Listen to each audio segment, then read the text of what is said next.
Hello friends. आजचा video जो आहे तो मी बनवतोय एका मराठी चित्रपटाच्या रिव्ह्यू निमित्त. त्याचं नाव आहे दशावतार. आत्ताच काही वेळापूर्वी तो चित्रपट मी पाहून आलो आणि हा चित्रपट मला अतिशय आवडलेला आहे. भारतामध्ये जे काही चित्रपट बनतात सगळ्याच भाषांमध्ये, त्याच्यामध्ये तुम्हाला कदाचित माहिती असेल की सगळ्यात चांगला कंटेंट असलेले जे चित्रपट आहेत ते मराठीत बनतात आणि दशावतार हा त्यापैकीच एक चित्रपट आहे. हा चित्रपटाचं मूळ वैशिष्ट्य म्हणजे किंवा सगळ्यात महत्त्वाचं वैशिष्ट्य म्हणजे हा कोकणी भाषेत चित्रपट आहे. म्हणजे कोकणी आणि मराठी ह्या दोन्हींचं संमिश्रण असलेला चित्रपट आहे. परंतु 95% जास्ती चित्रपट हा कोकणी भाषेत आहे. मला स्वतःला कोकणी भाषा अवगत नाही, तरीसुद्धा मला तो चित्रपट पूर्णतः कळला. विशेषतः तळ कोकणातली संस्कृती त्याच्यामध्ये चित्रित केलेली आहे.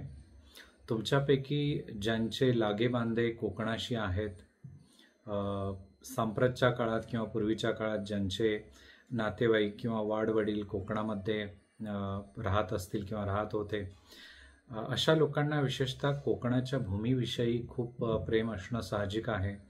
हा चित्रपट विशेषत्वाने त्यांच्यासाठी एक चांगली अशी ट्रीट आहे. याच्यापूर्वीसुद्धा मराठी भाषेमध्ये कोकणी संस्कृतीवर चित्रपट येऊन गेला होता, नारबाची वाडी म्हणून. तो सुद्धा अतिशय उत्कृष्ट असा चित्रपट होता. त्या चित्रपटामध्ये सुद्धा दिलीप प्रभावळकर यांनी प्रमुख भूमिका केली होती.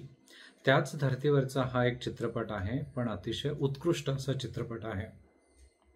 तुमच्यापैकी ज्यांना ज्यांना कोकणी संस्कृती माहिती आहे, म्हणजे कोकणातली देवस्थानं, मग रवळनाथ म्हणा, भावेश्वरी म्हणा, आणि अन्य जे देवस्थानं आहेत, वेताळ बाबा किंवा सातेरी देवी, मुळात जी तळ कोकणातली जी देवस्थानं आहेत, जागृत अशी मानली जाणारी देवस्थानं आहेत आणि त्यांच्या अवतीभोवती फिरणारी ती संस्कृती, मग तिथला पूजा करणारा पुजारी म्हणजे गुरव असो किंवा तिथले अन्य गावातले लोक, पाटील, खोत, परब, सोमण भट अशी आडनावं असलेले लोक असोत, ह्या संस्कृतीशी ज्यांचा चिरपरिचय आहे त्यांच्यासाठी हा चित्रपट अतिशय चांगला आहे. त्यांना हा चित्रपट विशेषत्वाने आवडेल. या चित्रपटामध्ये मुख्य भूमिकेत अर्थातच दिलीप प्रभावळकर हा बहुरंगी अभिनेता आहे. आपल्या सगळ्यांना माहिती आहे की तो एक चतुरस्त्र अभिनेता आहे आणि अतिशय उत्कृष्ट अशी भूमिका आणि अभिनय दिलीप प्रभावळकर यांनी या चित्रपटामध्ये वठवलेली आहे किंवा काम केलेलं आहे. प्रियदर्शनी इंदलकर नावाची जी TV आणि चित्रपटामध्ये काम करणारी अभिनेत्री आहे, तिने सुद्धा या चित्रपटामध्ये अतिशय उत्कृष्ट असा अभिनय केलेला आहे. तिच्या वाट्याला खूप मोठी भूमिका आलेली आहे. आणि महेश मांजरेकर व्यतिरिक्त बाकी सगळे जे लोक आहेत, महेश मांजरेकरांच्या समवेत या सगळ्यांनीच अतिशय उत्कृष्ट असा अभिनय केलेला आहे. या चित्रपटाविषयी कुठल्याही प्रकारे म्हणजे त्याची जी कथा आहे किंवा कथानक आहे, ह्याच्यावर मी या व्हिडिओमध्ये भाष्य नाही करणार, कारण तो प्रत्येकाने पाहावा असा चित्रपट आहे. फार कमी चित्रपट असे बनतात जे आपण पाहिलेच पाहिजे. त्याच्यापैकी एक चित्रपट म्हणजे दशावतार आहे.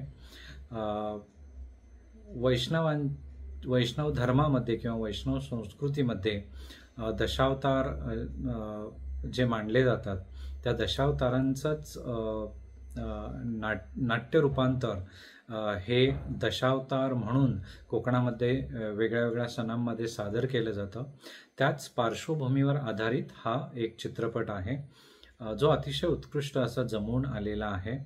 आणि त्याच्यामधून चित्रपटाच्या शेवटी जो कोकणस्थ लोकांसाठी किंवा कोकणवासियांसाठी आणि संपूर्ण महाराष्ट्रवासियांच्यासाठी एक संदेश दिला गेलेला आहे, तो सुद्धा महत्त्वाचा आहे विशेषत्वाने.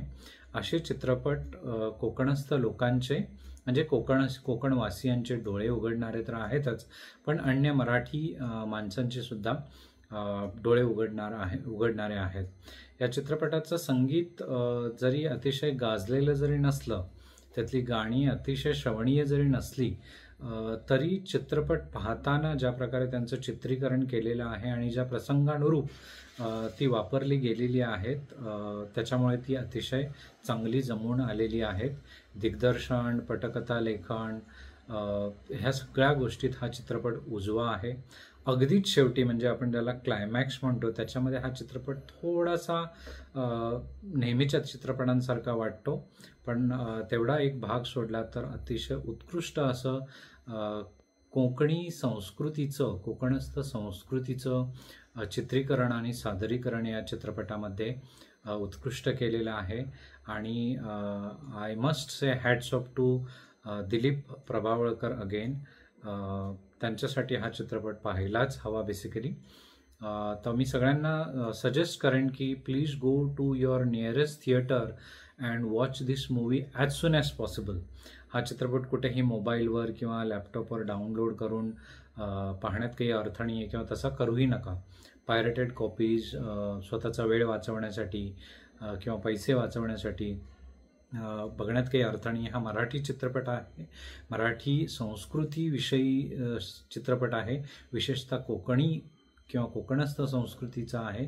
त्याच्यामुळे सगळ्या मराठीवासियांनी तो सिनेमाघरामध्ये किंवा थिएटरमध्ये जाऊन पाहायला पाहिजे, असं माझं मत आहे. तर सगळ्यांनी तुम्ही जा आणि हा चित्रपट थिएटरमध्ये लवकरात लवकर पहा. धन्यवाद.